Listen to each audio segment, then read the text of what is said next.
Good evening and welcome back to the news. The public hearing of the Finance and Public Accounts Committee in the National Assembly continued today. The National Sports Council, NSC, was the first entity the committee questioned this morning. NSC's CEO, Marc Arisol, was accompanied by his Senior Administration Officer, Ghislaine Belmont, and Senior Accountant, Lisette Noulin.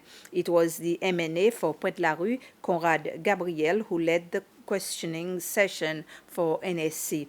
One of the questions concerned the NSC's payroll, which since 2019, the report of the Auditor General has been highlighting some anomalies. And in yesterday's session, members of the FPAC stressed on the necessity for the Ministry of Finance to put in place a clear policy for both international and local donations given to the government. This, they said, to ensure a good oversight over the funds on how they are managed and used, which they said is for transparency and accountability. Secretary of State in the Ministry of Finance, National Planning and Trade, Patrick Payette, acknowledged that the record keeping of those funds must improve and a clear policy is needed to ensure this. Vanessa Nibouret is the winner of the President's Cup Award for the outstanding graduate of the NIHSS 2023 cohort. Vanessa followed a 3-year diploma course in nursing and received her award and certificate together with 69 other graduates in a ceremony held at the ICCS this morning. Other than nursing, the graduates followed diploma courses in environmental health sciences, emergency medical care, pharmaceutical sciences, social work, and advanced diploma in midwifery. Also present at the graduation ceremony were First Lady Linda Ram-Kalawan, the Minister for Education, officials from the NIHSS, parents of the graduates, and donors. In his speech to congratulate the graduates, the director of the NIHSS, Ibrahim Ali, encouraged the graduates to keep on learning. Always remember that learning is non-stop, as learning is a lifelong process. Therefore, make the most of every experience, be it good or bad, and learn from them. Seek advice, guidance, and insight from those who have done the journey before you. I'm sure there are role models you aspire to be like, or role models who inspire you to keep pressing on regardless of your daily struggles. Remain focused, resilient, and your chosen profession will surely bring you satisfaction. The International Labour Organization, ILO, and the European-funded Southern African Migration Project conducted a workshop here in Seychelles yesterday in relation to the implementation of the country's labour migration policy that it launched in 2019.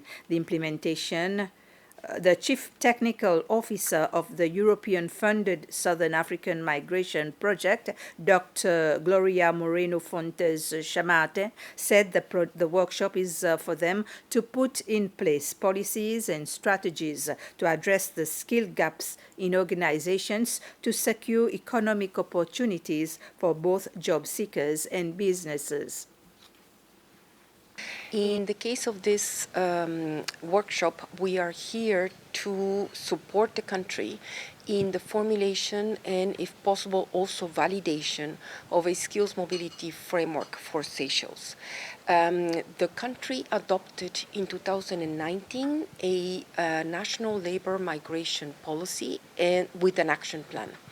The Seychelles National Labor Migration Policy includes a component on skills mobility.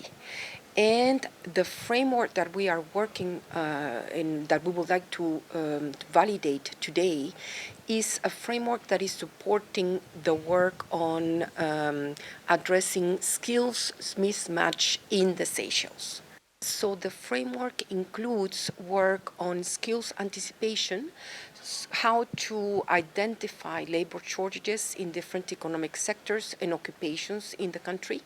We are working with the government, but also with employers' organizations and workers' organizations to make sure that the framework supports the work that the country is doing under its national employment policy, also its Employment Act. Also, we link this work to the National Human Resources Development Strategy.